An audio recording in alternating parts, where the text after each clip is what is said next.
ഗവർണറും CPM-ഉം തമ്മിലുള്ള ഏറ്റവും അവസാനത്തെ അടി ഒരു ബില്ലിനെ ചൊല്ലിയാണല്ലോ. കഴിഞ്ഞ ദിവസം ഇടുക്കി ജില്ലയിലെത്തിയ ഗവർണറുടെ പിന്നാലെ നടന്ന് CPM പ്രതിഷേധിച്ചു. ഏതാണ് ഗവർണർ ഒപ്പിടാത്ത ഈ ബിൽ? CPM അതിനെ ആയുധമാക്കുന്നത് എന്തുകൊണ്ട്? എന്തിനാ ഇങ്ങേർക്ക് എന്താ പുള്ളിയുടെ പിതൃസ്വത്ത് വല്ലതും ഞങ്ങൾ അവതരിക്കുന്നുണ്ടോ? കുടുംബ സ്വത്ത് എന്തെങ്കിലും അവതരിക്കുന്നുണ്ടോ? ഇടുക്കിയിലെ ജനങ്ങൾ, പാവങ്ങൾ, കൃഷിക്കാര് അവരെന്ത് ദ്രോഹം ചെയ്തു?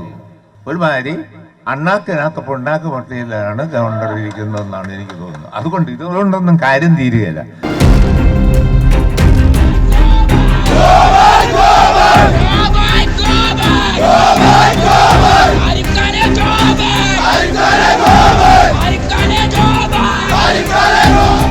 ബില്ലിന്റെ പേര് ഭൂപതിവ് ഭേദഗതി ബില്ല്. കഴിഞ്ഞ സെപ്റ്റംബറിൽ നിയമസഭ ഏകകണ്ഠേന പാസാക്കിയതാണ് ഈ ബിൽ.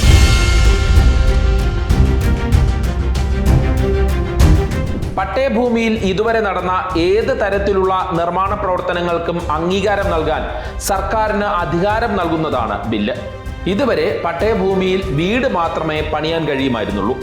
നിയമം പ്രാബല്യത്തിൽ വന്നാൽ അനുമതിയില്ലാതെ ഇതിനോടകം പണിത കെട്ടിടങ്ങൾക്കും അനുമതി കിട്ടും.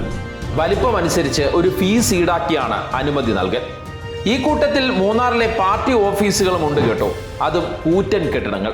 ഇത്തരമൊരു കെട്ടിടം CPM പണിതത് ഉദ്യോഗസ്ഥർ തടഞ്ഞതും തർക്കമായതും കോടതി ഇടപെട്ടതും കഴിഞ്ഞ വർഷം വലിയ വാർത്തയായത് ഓർമ്മയില്ലേ?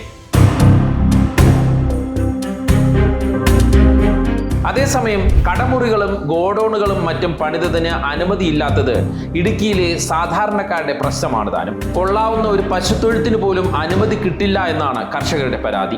ഇത് ഉയർത്തിയാണ് CPM ഗവർണർക്കെതിരെ പുതിയ പോർമുഖം തുറന്നത്.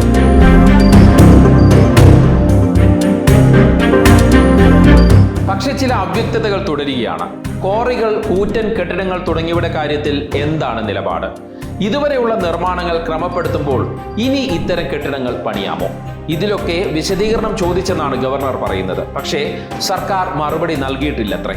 അതുവരെ ബിൽ ഗവർണർ ഒപ്പിടില്ലെന്ന് ചുരുക്കം.